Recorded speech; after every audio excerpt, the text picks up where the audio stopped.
मैं बाबा के लिखे हुए प्रवचनों को, उनके सिद्धांतों को लेकर आपके समक्ष प्रस्तुत होता रहता हूँ। आप सबको अच्छा लगा है तो जरूर कमेंट करें, शेयर कीजिए अपने परिजनों को, दोस्तों को, और लाइक कीजिए ताकि हम आनंद मार्ग के सिद्धांतों को ज़्यादा से ज़्यादा लोगों तक पहुंचा सके। इसीलिए हमारा जो भी संदेश होगा आपके पास सबसे पहले पहुंच जाएगा।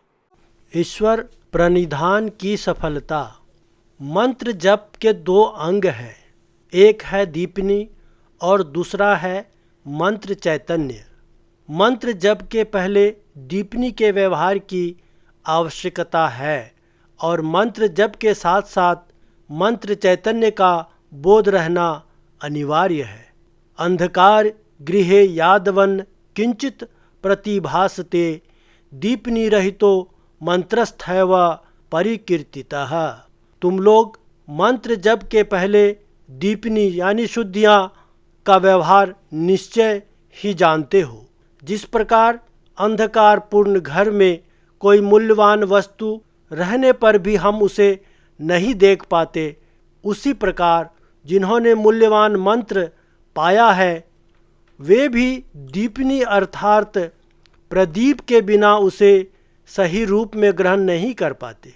अर्थ समझकर मंत्र जप करने से मंत्र चैतन्य की विधि सहज ही पूरी हो जाती है। बिना अर्थ समझे जप क्रिया करना समय का दुरुपयोग छोड़कर और कुछ भी नहीं है। प्रणिधान शब्द का अर्थ है जप क्रिया द्वारा प्राप्त भक्ति। इसीलिए ईश्वर प्रणिधान का अर्थ हुआ ईश्वर सूचक भाव लेकर ईश्वरवाचक शब्द का जप करते जाना। ईश्वर प्रणिधान का अर्थ जगत को फांकी देना नहीं, का पुरुष की भांति दायित्व से छुटकारा पाना नहीं। ईश्वर प्रणिधान है साहसिक वीर्यदृप्त साधना। यद्यपि ईश्वर प्रणिधान के द्वारा चित्त की भावधारा सरल रेखाकार हो जाने के फलस्वरूप असंप्रज्ञात समाधि में प्रतिष्ठित होना संभव है, फिर भी असंप्रज्ञात समाधि के लिए ईश्वर प्रणिधान से भी ध्यान क्रिया सुगम है। ईश्वर प्रणिधान सविकल्प समाधि के लिए अधिकतर उपयोगी है, क्योंकि इसमें मन अल्पकाल में ही एकाग्रभूति में प्रतिष्ठित हो जाता है और इसके बाद भी जो सामान्य मैपन बोध बचा रहता है उसे ध्यान क्रिया से सहज ही त्याग किया जा सकता है और उसी मैपन के त्याग से ही असंप्रज्ञात समाधि की प्राप्ति होती है। अष्टांग योग के मुख्य 3 स्तर हैं। मनुष्य के वासना भांड को पुरुष भाव के द्वारा पूर्ण करने का कौशल है अष्टांग योग का अनुशीलन। इस साधना को मुख्य 3 स्तरों में बांटा जा सकता है। पहला है मन को कर्मेंद्रिय तथा प्राणेंद्रिय से अलग कर पुरुष भाव की ओर ले जाना। इसके फलस्वरूप कर्माशय अधिक से अधिक पुरुष भाव के द्वारा पूर्ण होता रहेगा। साथ ही आसन प्राणायाम के द्वारा प्राण के ऊपर मन का नियंत्रण क्रमशः बढ़ता रहेगा। साधना के इस प्राथमिक और स्थूलतम अंश के अनुशीलन के फलस्वरूप मानव शरीर क्रमशः पवित्र होता रहता है। इस तरह की पवित्रता आने से तथा शरीर बोध की कुछ कमी होने से साधक के मन में मैं शरीर नहीं हूँ इस प्रकार का एक बोध आ जाता है। मैं शरीर नहीं हूँ इस प्रकार के बोध को प्राज्ञ कहा जाता है।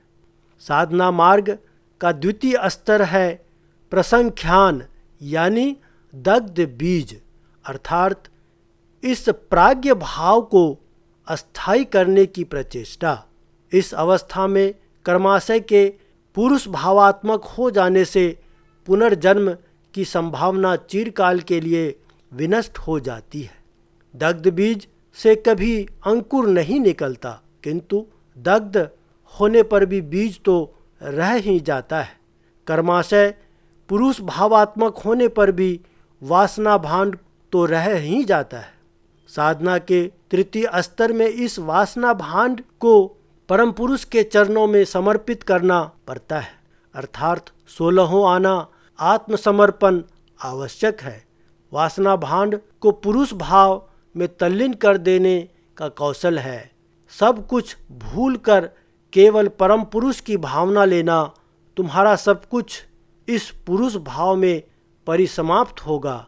ये पुरुष ही तुम्हारी परमागति है। तामहुर परमांगतिम।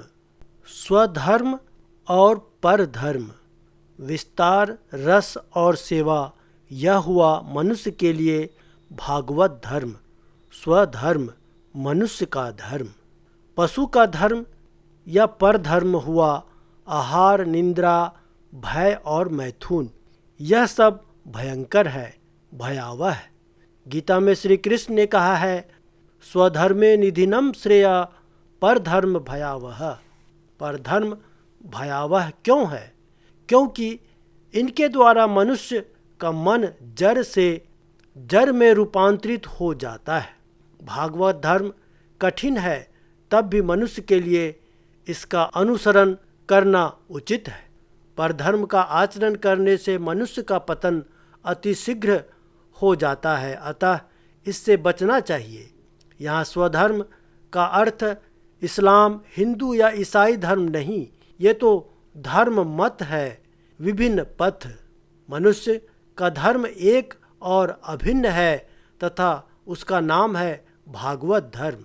उसी में स्वयं को प्रतिष्ठित करो, उसी से तुम्हारी जय होगी। आप सबको अच्छा लगा है तो ज़रूर कमेंट करें, शेयर कीजिए अपने परिजनों को, दोस्तों को और लाइक कीजिए, ताकि हम आनंद मार्ग के सिद्धांतों को ज़्यादा से ज़्यादा लोगों तक पहुंचा सकें।